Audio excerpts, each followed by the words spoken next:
বিহপুৰীয়াত ticket কেন্দ্ৰিক তিনিকুণীয়া যুঁজ অগপ BJP মিত্ৰজোঁটত ticket কেন্দ্ৰিক টনা আজোৰা দীৰ্ঘদিনৰ পৰা বিহপুৰীয়া সমষ্টি এইবাৰ অগপই দাবী কৰি আহিছিল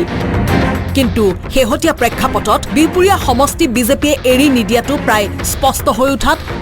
অসন্তুষ্ট হৈ উঠিছে সমষ্টিটোৰ অগপ কৰ্মীসকল ইপিনে বিজেপিত বিধায়ক অমিয় কুমাৰ ভূঞা আৰু ন বিজেপি ভূপেন কুমাৰ বৰাৰ মাজত সংঘাত স্পষ্ট হৈ উঠিছে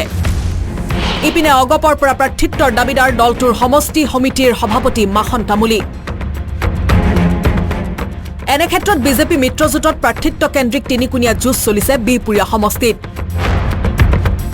প্ৰাৰ্থিত্বৰ দাবীত অগপই বিদ্ৰোহ ঘোষণা কৰি সমূহীয়া দল ত্যাগৰ হুংকাৰ দিছে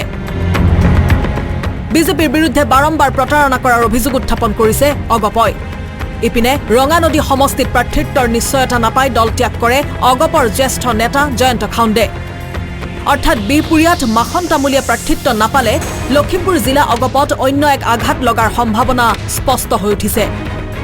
নাৰায়ণপুৰত বিহপুৰীয়া অগপৰ সমষ্টি সমিতিৰ বৰ্ধিত কাৰ্যনিৰ্বাহকত মাখন তামুলীক প্ৰাৰ্থিত্ব প্ৰদানৰ দাবী উত্থাপন কৰে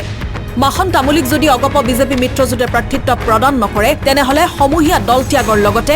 মাখন তামুলীক নিৰ্দলীয় ৰূপে নিৰ্বাচনত অৱতীৰ্ণ কৰোৱাৰ সিদ্ধান্ত গ্ৰহণ কৰিছে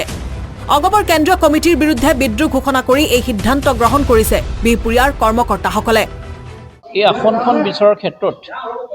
আমি আমাৰ অসম গণ পৰিষদ দলৰ আমাৰ কেন্দ্ৰীয় নেতৃত্বৰ লগত আমাৰ বহুবাৰ আলোচনা হৈছে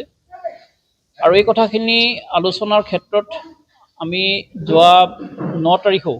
আমাৰ কেন্দ্ৰীয় নেতৃবৰ্গৰ লগত আমি আলোচনা কৰিছোঁ আৰু আমি আশা ৰাখিছোঁ যে আমি আসনখন পোৱাৰ ক্ষেত্ৰত আমাক আশ্বাস দিছে গতিকে আমি আসনখন পাম বুলি ভাবিছোঁ এলায়েন্সত টিকেট দিয়াটো আমাৰ কাৰণে খুব ভাল যদি নিদিয়ে তেতিয়াহ'লে আমি আমাৰ হাতীৰ চিহ্নটো লাগিব অৰ্থাৎ বন্ধুত্বমূলক হিচাপেও আমি নিৰ্বাচন খেলিবলৈ আজি সাজু হৈছোঁ আৰু যদি অন্যথা তেখেতসকলে কৈছে আমাক 15 তাৰিখৰ 16 তাৰিখৰ ভিতৰত এটা সিদ্ধান্ত দিম আৰু 15-16 তাৰিখৰ ভিতৰত যদি সিদ্ধান্ত আমি নাপাওঁ আমি পুনৰ 17 তাৰিখৰ ভিতৰত আমি আকৌ এখন সাধাৰণ পৰিষদ বহিম সাধাৰণ সভা বহিম আৰু তাত আমি কি সিদ্ধান্ত ল'ম সেই সম্পৰ্কে আমি আজি আপোনালোকক অৱগত কৰিব নোৱাৰোঁ অগপই শিপা বিচৰা অভিযানত অন্তৰ্ভুক্ত আছিল বিহপুৰীয়া সমষ্টিও পূৰ্বে দুবাৰকৈ অগপৰ দখলত আছিল বিহপুৰীয়া সমষ্টি সেই সূত্ৰে অগপৰ শিপা আছে বিহপুৰীয়াত শেহতীয়াকৈ দুবাৰকৈ নিজৰ দখলত ৰখা সমষ্টিটো এৰি দিবলৈ ৰাজি নহয় বিজেপিও এতেকে বিহপুৰীয়াক লৈ টনা আজোৰা লাগিছে অগপ আৰু বিজেপিৰ মাজত এই সংঘাত মিত্ৰদল দুটাই কেনেদৰে সম্ভালি লয় সেয়া দুই এদিনতেই পৰিষ্কাৰ হৈ উঠিব নাৰায়ণপুৰৰ পৰা চন্দন শইকীয়াৰ ৰিপৰ্ট আসাম টক্স।